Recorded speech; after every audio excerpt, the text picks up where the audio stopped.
প্রধানমন্ত্রী তারেক রহমানের সঙ্গে সকালে মন্ত্রিপরিষদ বিভাগে দেখা করেন ঢাকায় সৌদি আরবের রাষ্ট্রদূত আব্দুল্লাহ জাফর এইচ বিন আবিয়া। এ সময় তিনি প্রধানমন্ত্রীর কাছে সৌদি যুবরাজের একটি চিঠি হস্তান্তর করেন।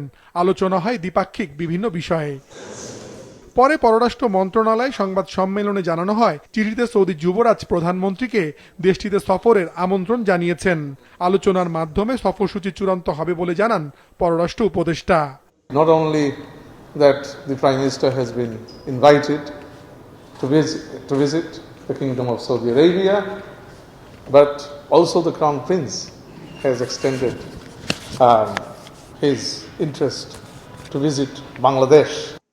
এদিকে রাজধানীতে আলাদা আরেকটি অনুষ্ঠানে পররাষ্ট্র প্রতিমন্ত্রী জানিয়েছেন, বাংলাদেশ সহ এই অঞ্চলের মানুষের কল্যাণে দক্ষিণ এশিয়ার দেশগুলোর সংগঠন সার্ককে পুনরায় কার্যকর করতে চেষ্টা করছে Bangladesh.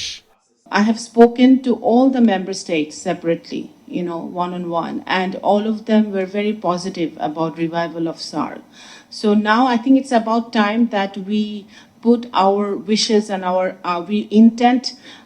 The intent has to be actionable.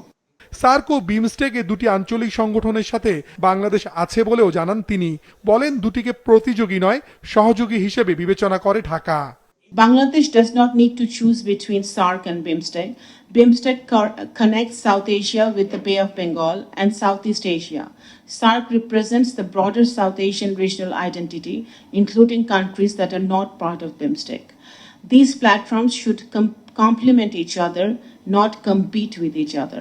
বিশ্বাস ও আঞ্চলিক সহযোগিতা পুনরায় প্রতিষ্ঠার বিষয়ে 20 আয়োজিত দিনব্যাপী এই সেমিনারে অংশ নেন ঢাকায় বিভিন্ন দেশের কূটনীতিকরাও। মাশরুক রাহাত, মাছরাঙ্গা সংবাদ, ঢাকা।